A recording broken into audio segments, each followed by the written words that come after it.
거래소 역사 이야기 해드린다고 했었죠. 오랜만에 역사 이야기 풀어드리도록 하겠습니다. 여러분들이 21년도에 들어오셨다면 진짜 모른다 이거. 무조건 모름. 21년도에 오셨으면 무조건 모르는 내용입니다. 이거는 장장 2018년도 2019년도에 있었던 사건입니다. 이 사건 내용 여러분들은 모르시죠? 재밌게 과거 역사 이야기 들어주시면서 여러분들이 쓰고 있는 거래소가 얼마나 파렴치한지, 그리고 거래소는 정말 좋은 거래소는 일단 없고요. 일단 없고 다들 이제 차악을 골라서 업비트를 하게 되는 우리의 상황, 그리고 왜 코인덕이 빗썸은 추천 안 하고 업비트만 추천하는지에 대한 내용도 나올 겁니다. 그러면 오늘 역사 내용 재밌게 봐주시면 감사하겠습니다. 자, 그러면 역사 내용 총 1편, 2편으로 나눠지는데요. 1편 빗썸 이야기, 2편 업비트 이야기로 가도록 하겠습니다. 자, 그러면 빗썸 이야기로 바로 쭉쭉쭉 털어드리도록 하겠습니다. 자, 그러면 빗썸 역사 내용 시작하도록 하겠습니다.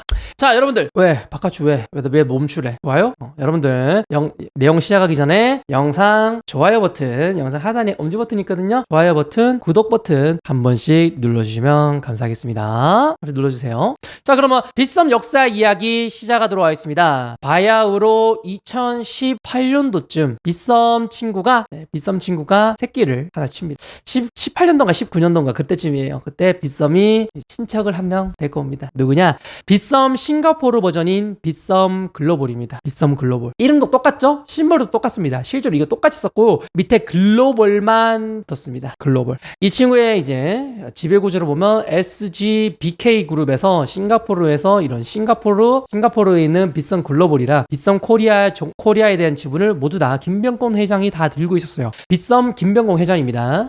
이게 50% 플러스 1주, 50% 마이너스 1주로 해가지고 공동 창업으로 공동 사업을 시작했는데 한쪽 회장이 빗썸 지분도 가지고 있고 빗썸 글로벌 지분도 가지고 있었습니다. 그래서 김병건 회장이 빗썸 글로벌을 보유했다고 생각하시면 됩니다. 그렇게 해서 빗썸과 빗썸 글로벌은 정말 친하게 지냈어요. 얼마나 친하게 지냈느냐? 서로 로그인이 됐어요. 서로 로그인 됐어요. 빗썸 아이디로 빗썸 글로벌 로그인 되고 빗썸 글로벌 아이디로 빗썸으로 로그인 되고 심지어 로그인도 같이 되는데 이것도 됩니다. 자산 연동까지 됩니다. 빗썸에 있는 비트코인을 빗썸 글로벌로 수수료 없이 보내고요. 바로 이체됩니다. 빗썸 글로벌에 있던 이더리움을 빗썸으로 순식간에 바로 옮깁니다. 수수료 없이요. 그래서 국내 해외 거래소 해가지고 빗썸과 빗썸 글로벌에서 서로 매매를 엄청 편하게 만들 정도로 완전 친하게 지냈습니다. 완전 부모 자식 같은 관계니까요. 엄청 잘 지냈다. 실제로 이런 공지사항도 다 있습니다. 빗썸과 빗썸 글로벌 간의 암호화폐 간편 출금 서비스가 런칭되었습니다. 빗썸 글로벌과 빗썸 간의 암호화폐 간편 출금 시 수수료 0%, 기존 블록체인보다 10배 빠른 이동 속도, 이렇게 해가지고 코인 보내서 매매할 수 있었습니다. 그러면 빗썸과 빗썸 글로벌은 무슨 차이가 있는지 아세요? 상장된 코인만 차이가 있었습니다. 상장 코인. 이게 역사입니다. 어떤 역사냐? 빗썸은 지금과 똑같습니다. 지금도 이제 자발트 있죠? 지금도 자발트를 많이 상장시키는 게 옛날 빗썸이고 지금의 빗썸입니다. 그러면 빗썸 글로벌에도 상장되어 있는 친구가 다른 애들이 상장되어 있어요. 여기는 어떤 애들이 상장되어 있는지 아세요? 자발트가 빗썸 상장 전에 여기 상장됩니다. 옛날에 상장 브로커들이 이렇게 상장을 시켰어요. 빗썸과 빗썸 글로벌이 이제 자식과 부모 사이, 부모 자식 관계니까 빗썸 글로벌에 상장시키고 그 다음에 빗썸 상장시킵니다. 서로 다른 거래소로 운영되었는데 상장 종목이 다르잖아요. 빗썸 글로벌이 조금 더 영세했어요. 조금 더 작았어요. 상장피도 조금 더 쌌고. 하지만 빗썸 입장에서는 자기 자식 때는 빗썸 글로벌에 상장되어 있는 자발트를 조금 더 우대해준 경향이 있었다라는 게 과거에 있었던 내용들입니다. 그래서 여기는 완전 잡자발트들이 많이 상장되어 있었어요. 잡자발트. 빗썸 글로벌은 잡자발트들이 상장되었고 그 잡자발트들이 어느 정도 이제 인큐베이팅 된 뒤에 빗썸한테 가가지고 누구 자식한테 상장되어 있는데 너가 엄마면 상장시켜줘야 되는 거 아님? 하면서 이제 브로커들이 가서 비비면 자발트가 상장되는 거죠. 그래서 이렇게 상장이 되었습니다. 자, 그러다 보니까 빗썸 글로벌에는 완전 잡자발트들이 편하게 상장되어 있습니다. 그래서 어떤 코인이 상장되어 있는지 코인인지 아세요? 이 코인이 상장됩니다. 선 넘은 코인이 한 상장돼요. BXA라는 코인이 상장이 됩니다. 이거는 실제 빗썸에서 공지사항을 올렸던 내용입니다. 어떤 거냐? BXA 최초 상장 사전 이벤트. 빗썸에서 많이 준비한 새해 선물, 새해 BXA 많이 받으세요 라고 하는데, BXA가 어떤 코인이냐? 빗썸 거래소 코인이에요. 무슨 뜻인지 이해 안 되죠? 여러분들, 바이낸스에는 바이낸스 거래소 코인인 BNB가 있죠. 이거를 따라해서 빗썸 거래소도 빗썸 거래소에서 운용하는 코인인 BXA가 등장을 하게 됩니다. 이것을 실제로 빗썸에서 나눠주려고 에어드랍도 진행을 해요. 맞아요. BNB, 바이낸스 BNB의 대한민국 빗썸 버전입니다. 빗썸 버전. 하지만 이제 요게 나온다고 하니까 대한민국 정부와 그리고 이제 투자자들이 많이 싫어합니다. 대다수의 대한민국에서 상장되어 있었던 거래소 코인들은 설거지가 심했거든요. 여러분들, FTX 거래소 왜 터졌어요? FTX 거래소 자체 코인은 FTT로 설거지하고 담보대출을 받다가 나가리 갔죠. 그리고 후오비도 한번 나가리 갈 뻔했죠. 후오비의 HT 토큰, 그것도 이제 장난질 쳐가지고 나가리 될 뻔했죠.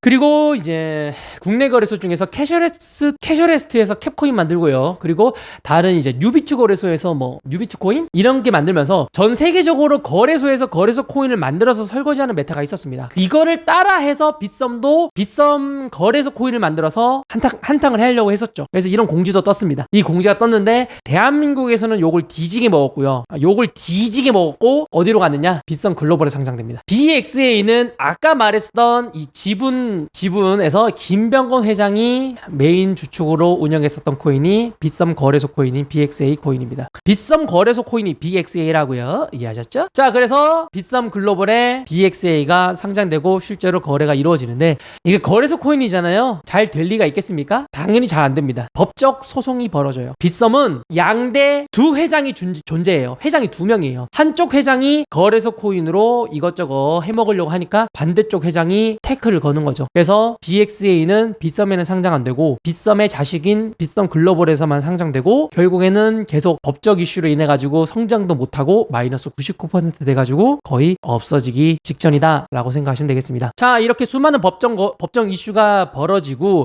자발트보다 더 자발트인 잡자발트들이 빗썸 글로벌에서 대다수 설거지가 이루어졌습니다. 빗썸 글로벌에서 상장되었던 잡자 코인 중에 이런 코인도 상장됐어요. 콕플레이라고. 콕플레이 다단계 코인이죠. 여기는 다단계 코인도 상장됐어요. 그만큼 거래소가 파렴치하게 운영되다 보니 당연히 이미지 세탁해야겠죠. 이미지. 빗썸 입장에서는 자기 자식한테 쓰레기 코인들이 너무 많으니까 저 자식 진짜 너무 쓰레기 짓고만 하고 나 욕되는 거 아니야? 하면서 이제 슬 손절을 칩니다. 손절을 어떻게 치느냐? 2022년 7월 달에 계약을 종료해요. 계약을. 빗썸과 빗썸 글로벌은 함께 움직였는데 빗썸 글로벌에서 빗썸이라는 글자를 빼라고 빗썸이 손절을 칩니다. 그렇게 돼서 빗썸 글로벌은 이름이 바뀌어요. 빗글로벌이라고. 재미지죠? 빗썸에 상장되기 전 자발트들이 빗썸 글로벌에 상장되었는데 너무나 자발트가 많으니 여기를 날려버린 거죠. 빗썸이라는 글자 빼래요. 빼고 이제 비트 글로벌이 됐습니다. 당연히 빗썸 글로벌 이제 비트 글로벌로 바뀌었죠. 부모가 손절했으니까 이름이 바뀐 겁니다. 비트 글로벌 장사가 됐을까요? 당연히 안 됩니다. 부모가 손절하고 떠났는데 잘 될 리가 없죠. 그래서 이제 전전긍긍하면서 운영이 잘 안 되던 와중 어제 드디어 일이 터집니다. 어제 무슨 일이 터진지 아세요? 먹튀 났습니다. 빗썸의 자식인 빗썸 글로벌이 부모가 손절하자 운영이 힘들어졌고 비트 글로벌이라는 이름으로 열심히 살아가려 했지만 운영이 제대로 되지 않아서 먹튀가 났습니다. 자, 홈페이지 보여드릴게요. 이렇습니다.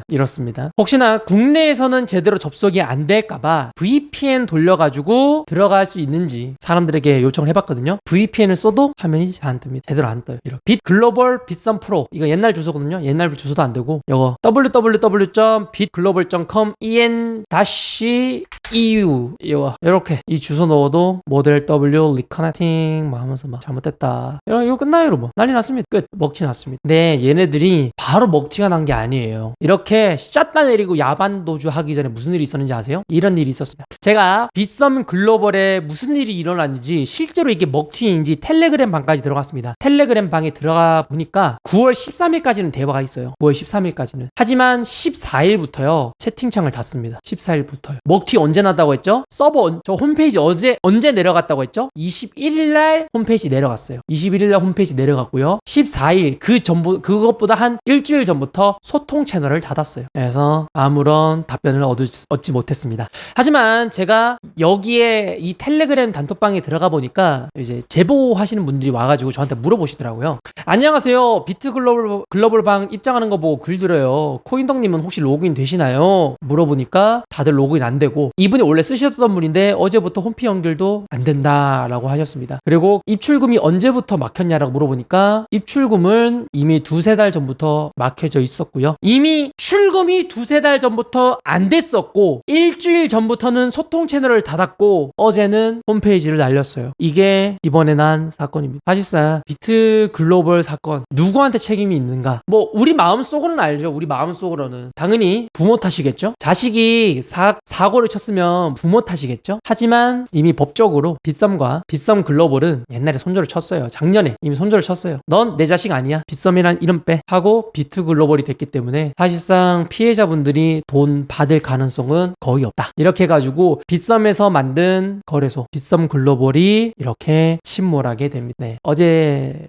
일어난 사건이에요. 빗썸 글로벌 쓰던 사람들 돈 하나도 못 받습니다. 사실상 답 없죠. 빗썸 글로벌 쓰는 사람이 있나요? 쓰는 사람 있으니까 여기 단톡방 있지. 뭐 빗썸 글로벌 쓰는 사람이 없다고 하더라도 빗썸이라는 거래소가 옛날에 자기 상장 관련된 루트로 사용했었던 그 상장 루트를 하나 없앴다라고 생각하시면 되겠습니다. 뭐 빗썸은 괜찮아요. 빗썸은 괜찮은데 빗썸이 결국엔 빗썸도 깨끗한 거래소는 아니다. 빗썸도 옛날에 이렇게 자기 거래소에 상장된 코인들 미리 상장시켜가지고 쭉 이제 하다가 없어졌다라고만 생각하시면 되겠습니다. 자, 이렇게 해가지고 빗썸의 자식 빗썸 글로벌의 침몰에 대한 이야기를 마무리 짓도록 하겠습니다. 결국에 이렇게 하나가 또 떠나네요, 여러분들. 그래서 잡거래소 쓰지 말라는 거고, 거래소가 튼튼하다고 그 자회사에서 만든 거래소 믿지 마라. 빗썸에서 만들었다고 빗썸 글로벌 영원히 갈 거다? 아니다. 빗썸은 그래도 가더라도 그 밑에 있는 사나이들은 다 죽는 것 같습니다. 그러니까 여러분들은 투자할 때 꼭 조심하시면 좋겠습니다. 그럼 해당 내용으로 빗썸에 대한 역사, 빗썸의 자식 거래소인 빗썸 글로벌의 몰락과 먹튀 이야기 말씀드린 겁니다. 해당 내용 참고하시고요. 해당 역사 내용 생각하시면서 빗썸은 옛날부터 지금까지 한결같구나 라고만 생각하시면 되겠습니다. 자, 이것을 해가지고 저의 개인적인 생각과 개인적인 분석, 따로 뭐 비방보단도 여러분들에게 공익적인 목적으로 이런 사건이 벌어졌다라는 사실 내용만 말했으니 해당 내용 참고하시고 매매할 때 도움이 되셨으면 좋겠습니다.